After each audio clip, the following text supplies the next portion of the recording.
Há pouquinho você viu, nós mostramos o ministro da Saúde, Marcelo Queiroga, confirmando o início da aplicação de uma terceira dose de vacinas, inicialmente para pessoas com a imunidade comprometida por alguma razão e para idosos com mais de 80 anos.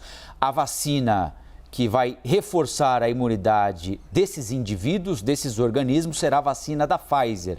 Foi o imunizante escolhido pelo Ministério da Saúde. Nós vamos conversar agora para aprofundar um pouco mais este assunto com o imunologista e professor da Faculdade de Medicina da Universidade de São Paulo, doutor Jorge Calil. Doutor, muito obrigado pela entrevista aqui para a CNN, hein? Bom dia, prazer estar com vocês. Doutor, o senhor é um dos responsáveis por um estudo divulgado recentemente que recomenda fortemente a aplicação de uma terceira dose, inclusive para pessoas bem mais jovens do que esse grupo que vai ser vacinado agora a partir de 15 de setembro com 80 anos. Né? Então, eu imagino que para o senhor a terceira dose seja uma certeza e algo imediato, né? Uma necessidade imediata, não é? Olha, exatamente, Colombo. Nós estudamos, então, indivíduos que haviam sido vacinados com 2 doses da Coronavac e estudamos a resposta celular e a resposta de anticorpo pelo menos 30 dias depois de terem recebido a vacina. E a gente vê que, a partir de uma determinada idade, começa a cair a resposta, né, dos indivíduos. E que isso é mais pronunciado ainda nos mais velhos, mas os idosos, em geral, têm uma resposta menor. O que era, de certa forma, de se esperar com esse tipo de vacina inativada, como é a Coronavac. Então, o que foi decidido ontem é justamente baseado em dados, né? A vacinação da Coronavac com 2 doses era como se ela não tivesse sido completa. A gente pode conseguir dar uma melhor imunização dos idosos. Então, uma terceira dose foi proposta para esses indivíduos, primeiro acima de 80 anos, e também para os imunodeficientes, que eles precisam de mais doses para ter uma resposta que seja o máximo que eles consigam fazer em termos de proteção. Doutor Calil, bom dia, bem-vindo aqui ao Novo Dia. Todas as discussões envolvendo terceira dose, não só no Brasil, mas no mundo, tem vários aspectos ou vários ângulos que a gente deve olhar, né? Tem a questão das desigualdades, né? Se a vacina vai para uma terceira dose, em vez de ir para a primeira dose em algum lugar. Isso está sanado aqui no Brasil, porque o ministro disse que até o dia 15 de setembro vacina todo mundo com a primeira dose, pelo menos acima de 18 anos, e só a questão da segunda dose. Envolve adiantar a segunda dose de alguns grupos, envolve dar a vacina ou não a adolescentes e dar a terceira dose para os mais idosos. Enfim, diante todas essas discussões, um fato, temos que fazer escolhas. Acha que a escolha certa, por exemplo, não dar a adolescente e dar a terceira dose para adultos que estão mais fragilizados diante do avanço da Delta, por exemplo? Olha, excelentes as suas perguntas. Na verdade, essas perguntas consumiram pelo menos umas 7 ou 8 horas de discussão dentro do CETAI, que é a Comissão Técnica Assessora de Imunizações, que é um órgão assessor ao Programa Nacional de Imunizações do Ministério da Saúde, e que nós temos aí pelo menos umas 20 médicos e cientistas especializados em vacina e vacinação e que analisam todos os dados que existem da literatura médica para dar essa sugestão para o ministro. Ontem nós ficamos com o ministro reunidos até 10h30, 11 horas da noite, e para que fossem tomadas as decisões que o ministro anunciou logo que ele saiu do prédio. Então vamos ver. O que nós estamos propondo agora, que é a terceira dose para idosos e a terceira dose para imunodeprimidos, não é a mesma coisa do que está sendo feito na Europa, em outros lugares, e em Israel. Por quê? Porque a terceira dose aqui se faz necessária para completar um ciclo de vacinação. As 2 doses dadas não foram suficientes e essas pessoas continuam bastante suscetíveis a ficarem doentes. Então, veja que, apesar de 2 doses da Coronavac, ainda morre muita gente acima de 80 anos. Fica doente e morre muita gente. Diminuiu muito, a vacina foi muito útil, diminuiu muitíssimo as mortes, mas é melhor ainda se nós dermos uma terceira dose, porque isso vai reforçar o sistema imune dessas pessoas e elas vão chegar num nível melhor de proteção. E quando nós comparamos quem é que é mais suscetível a ter a doença e morrer? Entre indivíduos de mais de 80 anos com 2 doses de vacinas ou jovens abaixo de 30 anos que não tomaram nenhuma vacina, os indivíduos acima de 80 anos, eles são mais suscetíveis e eles têm mais possibilidades de morrer. Então, todas essas questões foram muito avaliadas do ponto de vista científico para chegar a essa conclusão. A terceira dose que a Organização Mundial de Saúde está falando é para pessoas que foram vacinadas há 8 meses, 6 meses, etc., e que se vê que a imunidade começa a cair com o tempo. Isso é uma outra questão, isso não está sendo discutido ainda no Brasil. Então, aqui no Brasil, primeiro nós estamos fazendo uma dose que vai ser a terceira dose da vacinação, permitindo com que as pessoas alcancem o máximo possível de resposta imune protetiva.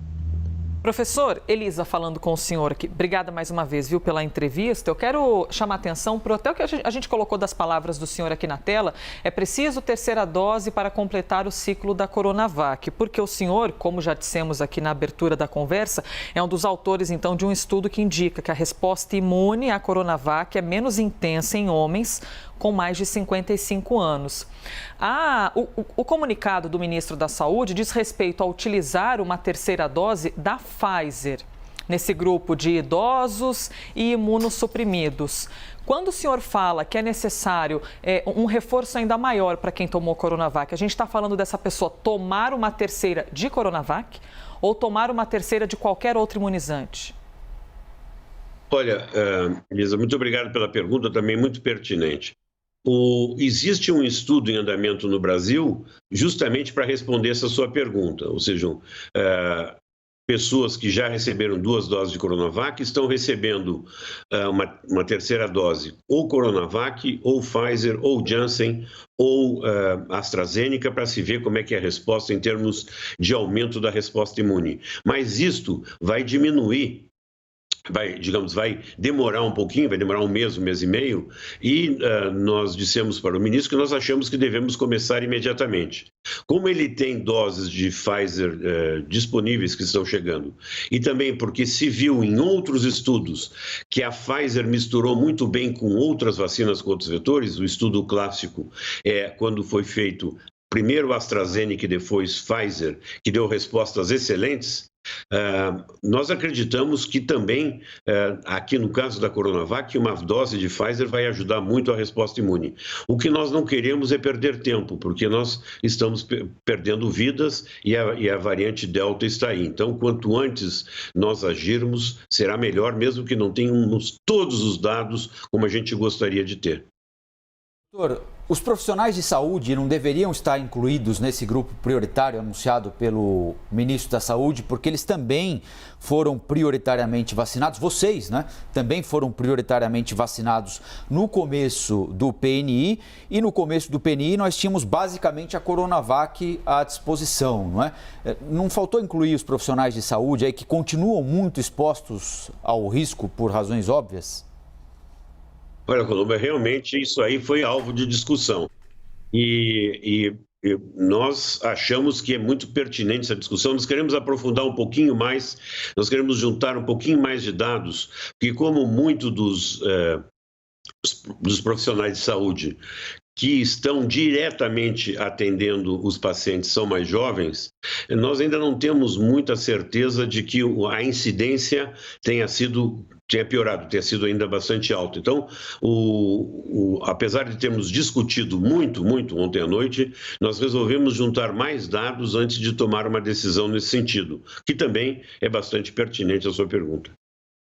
Doutor, qual é a chance que nós temos de agora, para o futuro, ter aquela chamada imunidade de memória ou memória de imunidade? Não sei se a gente chama assim tecnicamente, mas é quando a gente tem aquela imunidade, tem contato com o vírus e aí tem aquela lembrança no corpo. Em relação à Covid-19, para combater o vírus da Covid-19, isso acontece naturalmente sem o uso da vacina?